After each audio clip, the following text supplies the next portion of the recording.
Is Ayurveda a vegetarian science, or does it talk about meat, fish, and eggs somewhere along?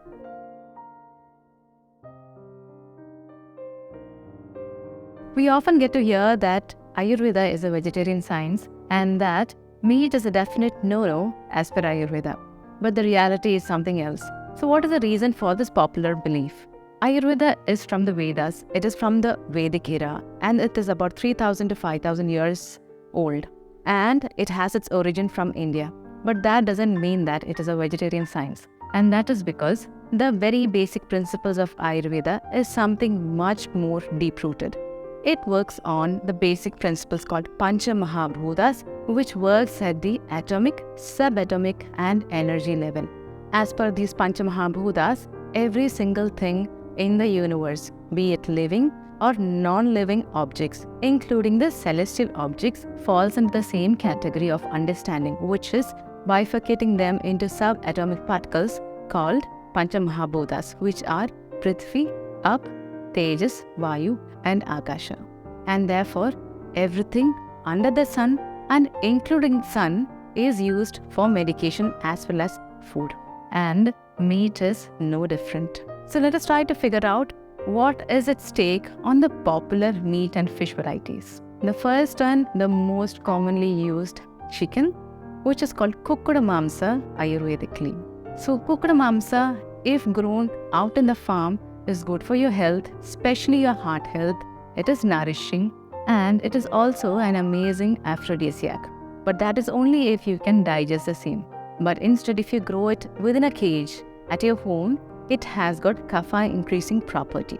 That means it makes you prone to acidic belching, delayed digestion, and weight gain. The second most commonly used one, which is lamb or mutton, specifically mutton.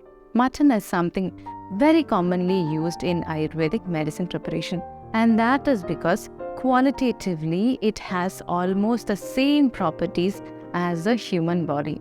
If you have heard of, there is this popular treatment wherein the liver of the goat is used in conditions like liver cirrhosis, wherein the liver is treated over 21 days within a putta. Putta is a kind of a treatment wherein it is kept inside an earthen pot and treated for 21 days with the help of few other herbs as well, like pipali, and this helps in the regeneration of liver cells. Mutton also has few other properties. It is neither cooling nor heating, and therefore it can be used throughout the year provided you are earning for meat. Unlike chicken, which can be heating and can increase your chances for piles or bleeding from piles, because it is heating in nature.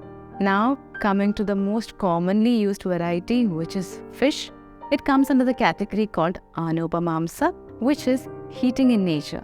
And because of this heat generating property or Ushnavirya, it is used in conditions called oligoamenorrhea, as in if you have got delayed periods, missing periods, or scanty periods, this is one of the first choice of foods that is given to a non-vegetarian patient, because it helps in immediately initiating the periods. But it also has got another property, being a Anupamamsa, as in being a water body animal. Because of its secretory nature, it has a tendency to increase one's chances for psoriasis, eczema, urticaria, and other itching conditions like vaginal itching, rectal itching.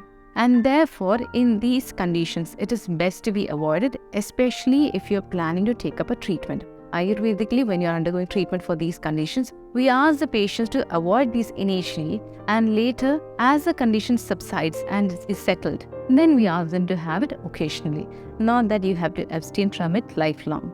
Now, coming to the most controversial kind of meat, which is beef. There is cow's beef. Also, there is another variety called buffalo's beef, which you may be already aware of, but the properties of the two are different. If you are one of those people who is struggling with atyagni, as in you have hyper appetite, you are emaciated, losing weight, it's got palpitation, tremors, then this is the first choice of food you can consume if you are a non-vegetarian. But when it comes to the case of buffalo beef, it can be heating and quite heavy to be digested. And then coming to pork, pork is used for palpitation, but being highly rich in fat, it is not recommended for regular consumption because it can put heavy strain on your liver. Now, having explored the different kinds of meat, dear non-vegetarians, you do not have to feel guilty about your food choices, especially if you're used to it. But there is one condition: consume only if you have sound appetite, you do not have inflammatory signs like you wake up with aches and pains, you feel bloated, there is constipation, then kindly avoid. Work on your gut and then you can reintroduce it into your system.